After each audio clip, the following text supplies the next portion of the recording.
have something to offer to business that hasn't been shown before. You know, I have a whole energy that represents not just black youth, but white youth, Mexican youth, you know what I'm saying? That change right before you go from being 18 and unresponsible to when you go to being like 21, 22, and the whole world's on your shoulders. I believe strongly that my audience empathize with me because I show that side, I show that emotion raw, uncut, good and bad. And so I think I can bring that more funnel, more directed into screenplays, more albums, producing, managing, you know what I'm saying? If I can figure out just how to control it, I can use it on a lot of different levels. I trip off because it happens out of nothing. It just goes, you know, everybody just be screaming and acting, and I just trip. I get uncomfortable, and it's like similar to a deer being caught in the headlights. I just freeze, you know, and I don't know what to do. I don't know if I should be what they want me to be, or if I should make them hate me so they can stop. You know, like say something mean so they can just stop. But I'm just like caught in the middle of it because you can't. I mean, no one can do that. Police can't do that. They can't stand in front of all those people and control them with a gun and mace and all that. So me with just words, it's like a battle to find the right words to say at the right time. I'm curious, when you think about the idea that you do have that kind of control over so many people, in one sense, the whole idea of being a role model comes up in the imagery. And a lot of people who know you, and I talked to them beforehand, suggested that, hey, you know, when you meet him, he's going to be something entirely different than you imagine and what the media is portraying him. What about that idea that you have been portrayed? And sometimes, I mean, to be honest, you like the portrayal of you just hard, That's thug. Right. That's right. Don't step on me. That's right. You're in trouble. That's right. Yet there's another side to you, too. What about that idea that you've got to be able to figure out where you're going? To me, it's like it is my sensitive side that likes to blow up the hard side, because if my image or my reputation can stop a confrontation before it happens, I'm fine. You know what I'm saying? I know how it is day to day. It's a constant man ego check going on in this street, in this world. So part of that is just like, you know, that's my resume. But as far as the media, they look at it as something different. They don't care about my resume. They don't care about me not getting in trouble. It's just another story, you know, and it's a real story. They don't have to pay for it, and they're going to milk it for all it's worth. As far as people, they want me, when they first see me, to humble myself. They want me to be like this and da-da-da, just because they're scared of me. But I don't feel like that's my job, to humble myself, to show you that I'm not a threat. I'm not a threat, unless you're a threat to me. You know what I'm saying? So when people say, when you meet Pac, he's different than he is, because when somebody one-on-one, anybody one-on-one, I believe, honestly, that I can talk. I believe that I have the ability to reason, I have logic, I have compassion, I have understanding. If we talk, there's no problems. You know what I'm saying? But that's not what happens. People use what they heard in the media, and that's how they come at me. And then, you know, we got to clash. One of the things that you read in the media is that you're angry, that you personify your generation, that you just got some angry folks out there, and you're one of them. I'll put it to you. Are you angry? Are you angry with what you see society is about? Yeah. I'm extremely angry, confused. You know, a lot of the times that I sat up in court, I couldn't defend myself, you know what I'm saying? And it wasn't like the things they were saying about me were beyond my comprehension, or the things that I could say weren't gonna help my case. But because, I mean, it's like being exiled, you know, from society. And that's how I feel. And this whole, the anger comes from, I'm tired of waiting for my past to get into society. All I ever wanted to do was make me and everybody around me feel more comfortable about where we were. You know what I'm saying? About the places that we stayed. This is our home base. Let's build it up. Let's be happy about where we come from. You know what I'm saying? Instead of trying to assimilate and get a pass key to where they at. You know what I'm saying? Not to say that everything needs to be separate, but we gotta find pride in ourselves. You know what I'm saying? And once you get the pride, like damn near 2 seconds after the pride comes anger. From being held like that for so long, and to be made to go through those changes, you get mad. You know what I'm saying? As soon as any black man receives his first 3 checks, he starts getting mad. Because it's not about the necessity of having to have a job and having to pay and having to do that. You don't care no more about the smiles and the, yes, massa, because you done got paid. You know what I'm saying? And now it's like you want to save money. You want to help other people. And you see how far it is, how far you have to go to help anybody in your neighborhood. It's set up for me when I get paid, for me to exit the ghetto. You know what I'm saying? The only reason I've had these problems is because I haven't left yet. And these problems don't come from a white man. It comes from just society, the problems that we have. Let me put this to you. A lot of people tell me Tupac is, for the most part, a nice guy. This old thug thing, hype. Good for record sales. Helps him identify with the young people who are out there and angry, who would maybe label him a sellout like they did Hammer if he didn't have that hard side. What about that? First of all, nobody could call me a sellout. I'm not going for that. I'm not even in that. I'm not looking for approval from the black community because we don't give approval. You know, we don't really do nothing but exist. So it's not like black people could tell me you a sellout or you true blue. You know what I'm saying? It's not that. I'm not even caught up in that. But I can see that, you know what I'm saying, the one thing we do have in common as black people is we share that poverty. So the thug side is more closer to the poverty than me being rich. You know, how can I come to any community center, you know what I'm saying, sporting a Rolex presidential, all these diamonds, and be like, look, we, you know what I'm saying, gotta. But now, when I say we, they know what I mean. I'm not saying like I live in this neighborhood and nothing, but I'm a thug, and they thugs. They can relate to it. I don't even have to say that, you know what I'm saying? When I come, I don't have to say I'm real. They already know that, you know what I'm saying? From me being me, from not pushing the thugness, but I know from the business that everybody in this business is always whispering in your ear about what you can't say, what you can't do, what you can't wear in this world and in this world. It's two worlds, a white world and a black world. All I did was stand in the middle, you know what I'm saying, and say I'm living in both worlds. I can go to the streets and survive, and I can go out here and do my business out here. I'm play devil's advocate again. All right. Critics say, yeah, but you're being pimped. You're being pimped by the record executives who will allow you to do your thug life because it portrays a certain black. I mean, you've heard it, that if you were just a singer, you wouldn't have the same record contracts you have. Right. But because you portray the thug life, the gangster rap, they've allowed you to make that money. They've allowed you to push and make you platinum. I beg to differ. You know what I'm saying? I'm getting pimped. That's true.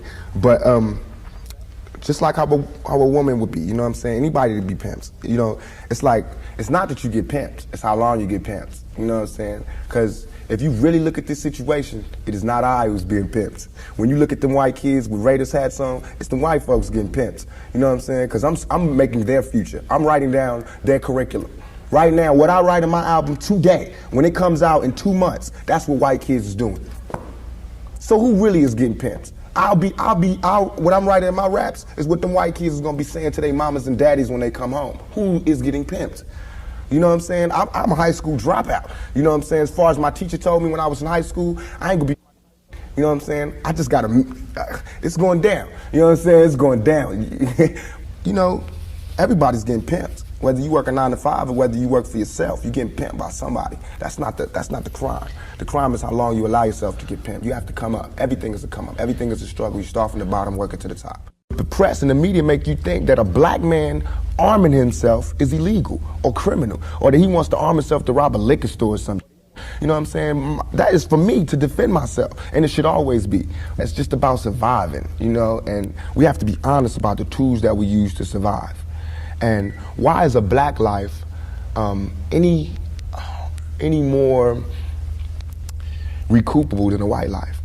You know what I'm saying? We know that they don't put the same security in the ghetto that they do in the whites in the white neighborhoods. So therefore, for me to be out here saying don't, you know, put your guns down and no violence, that's hypocritical. And if I didn't talk about the violence, everybody would act like the violence wasn't there. We, as rappers, bought that violence. We bought the violence that we seen on the street. We put in our records for years. And after 3-4 years, people finally starting to see it because of all the statistics that's going on in the streets. If we stop talking about it, then they wouldn't take statistics. And when they stop taking statistics, then we'd be killing each other in the street, and these white people wouldn't care no more. Only reason they care is because, you know, there's been some strays, and we done slipped over in the white neighborhoods, and there's kids in Iowa that want to be like us. You know what I'm saying? There's kids in Indiana that's trying to be like us, because they can relate too. You know what I'm saying? You even admitted, I don't live in that neighborhood anymore. There's no real reason for you to carry a 9mm. Don't believe that. Why? In 2 years, I've had a gun pulled on me by my limo driver, by police, by everybody. You know what I'm saying? And I better be. I better be. You know what I'm saying? I've been attacked. You ain't read the papers about these skinheads trying to blow up black churches. Why?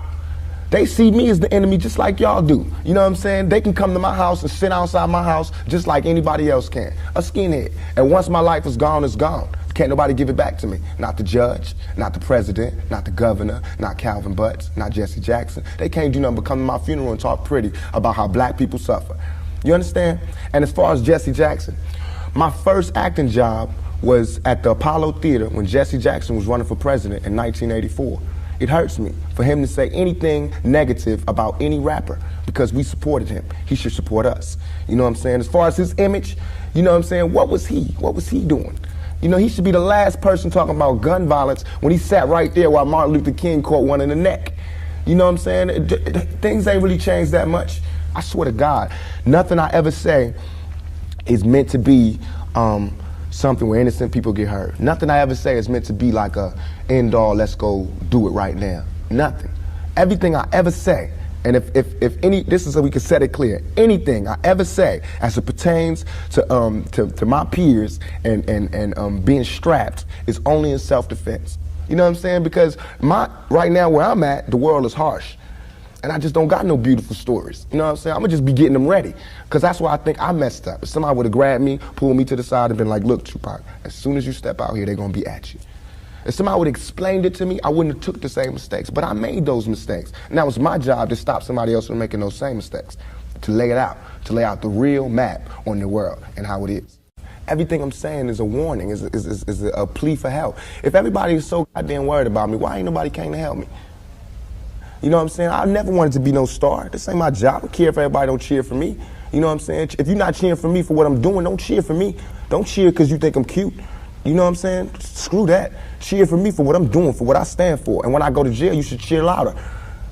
You know what I'm saying? Because I'm standing up for what I do. I'm not robbing nobody, not stealing from nobody. I never took nothing. Everything I do to represent my people. I do because I think this is what they want me to do. This is all I want to say. For all them people that doubt me, I had no record all my life. Okay? No record, no police record, until I made a record. As my video was debuting on MTV, I was behind bars getting beat up by the police department. I got a $10 million lawsuit. They said they would settle with me and everything.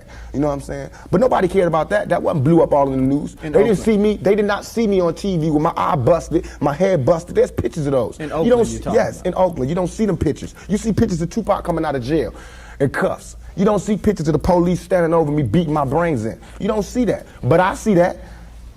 That's what I see. You know what I'm saying? So it's all real. And I feel like just like a woman that's raped, any woman that's raped would never, ever allow herself to be raped again. Am I correct? Any woman that's violated would never allow herself to be violated again. Same thing. You know there are going to be people who sit here and say, how can you say that when you're faced with that charge? That's how I can say it. We got people in my own community that will get me. Why? Because I got it. Now this girl, who I can't say her name, but if I was to say her name, 1,000 all over the world would go, I put this on everything I love, on everything I love. When I was in Atlanta, I was pulled over at a gas station. Some dudes from New York pulled over next to me and told me the girl's name. They said, I know the girl that did it. They told me her name and where she's from, say she's scandalous.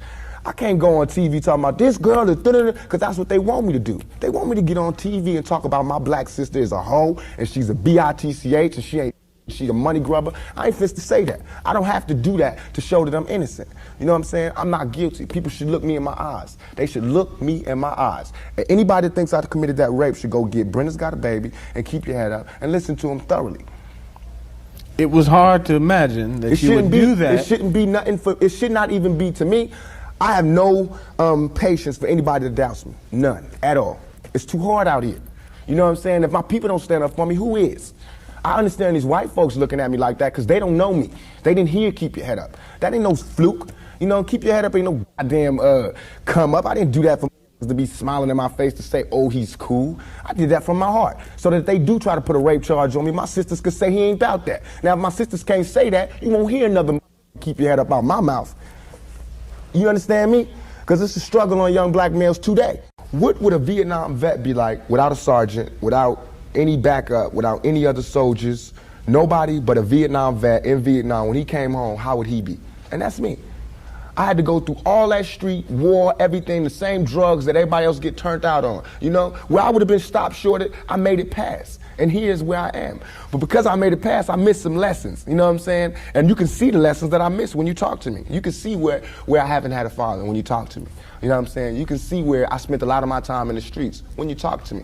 Because the words that I say are not words that come from a mother's mouth or a father's mouth. It's words that comes from a pimp's mouth or a prostitute or a hustler or a drug dealer. You know what I'm saying? But to me, these were my role models. How much of that, though, in terms of growing up without a father, sometimes not being with your mother, do you lament on and look back and say, damn, I missed something big? Everything. I know for a fact that had I had a father, had I had some of the, and I hate saying this because white people love hearing black people talk about this, but had I had a father, had I had some of these opportunities, I'd have been able to help my mother more. She wouldn't have went the road she went. I could have been a better son. You know what I'm saying? She wouldn't have went that road. It was the absence of my father. You know what I'm saying? I'm dealing with him being daddy not being there. My mother's dealing with him being my man not being there.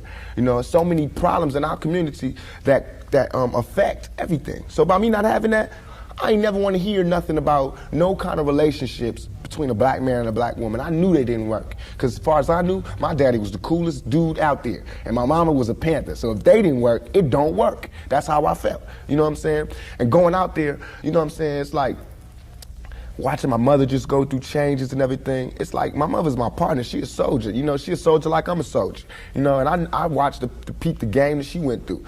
If I would have went the same way my mother went, had not she did her route and showed me where it went wrong with her. My mother always told me, don't you ever, ever just volunteer yourself to our people, because they'll use you. That's what they do. You know what I'm saying? She also told me to follow my heart and for me to be the leader. But it's interesting to see just the change in your face, your reaction, your thought process. That's all I ever wanted to do. Ask my mama. I wanted to go to college. I went to school all the way and was ready to go to college. The only thing that stopped me was money. The time all the kids in my school was writing applications to go to college, I didn't have no lights and no electricity. And that ain't my mama's fault. You know what I'm saying? So when I think back to that, I'm not thugging for me. I'm thugging for my family.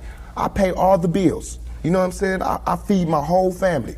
Wrong or right, I do. And I can't stop. You know what I'm saying? And if thugging is gonna make me $1 million, because it just got me platinum, then that's what I got to do constantly. And if it makes me feel, because right now, I feel satisfied. I don't feel like I've ever embarrassed myself or my people, you know, in nothing that I've done. And yet and all, I got the whole world fearing me. You know what I'm saying? At 23. Weighing 160 pounds, you know what I'm saying? And I ain't even started. I haven't even wrote my plan out yet, and they scared. I got the vice president know who I am, the president, every cop in every city, you know what I'm saying? And I haven't even started working out a plan. We killing each other because we killing ourselves. We not, when another man, I know, I've been in a position, it's out of our control. It's not like he wants to kill. He just doesn't want to die. You know what I'm saying? It's that situation when you got, we are living in a war zone. It's not as easy as these people are making us think, that they just got some criminal ass black kids with guns. It is not like that. We live in hell. We live in the gutter. We got us stacked up 80 deep in one building.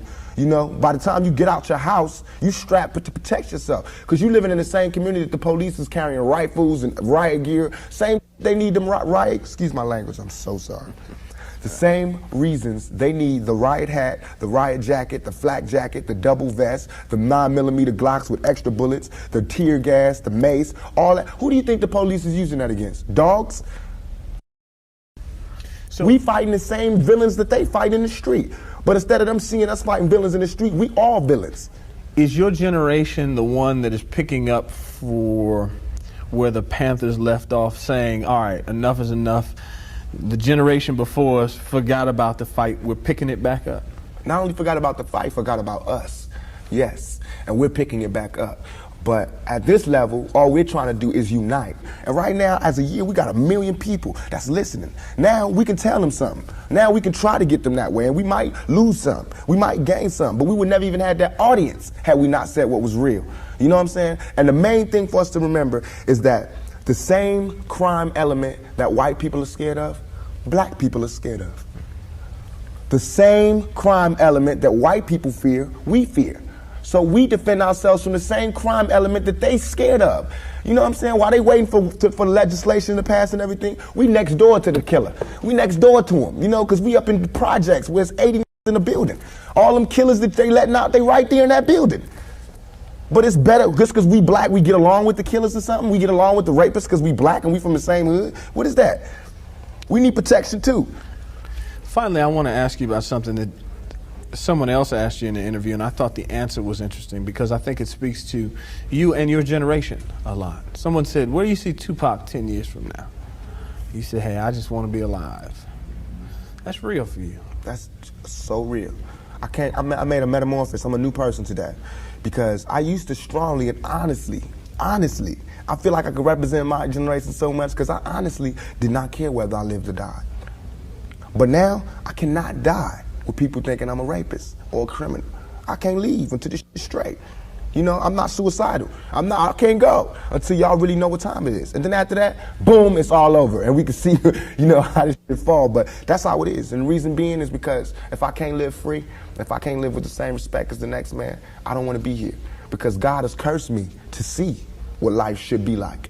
If God wanted me to be this person and be happy here, he wouldn't let me feel so oppressed. He wouldn't let me feel so trampled on. You know what I'm saying? He wouldn't let me think the things I think. So I feel like I'm doing God's work. You know what I'm saying? Just because I don't have nothing to pass around for people to put money in the bucket don't mean I ain't doing God's work. I feel like I'm doing God's work. You know what I'm saying? Because these ghetto kids ain't God's children. And I don't see no missionaries coming through there. You know what I'm saying? So I'm doing God's work. While Reverend Jackson do his up in the middle class and he go to the White House and have dinner and pray over the president, I'm up in the hood, you know what I'm saying, doing my work with my folks. And just because I don't live there don't mean I don't go there. I got to go there because I can't hang nowhere else.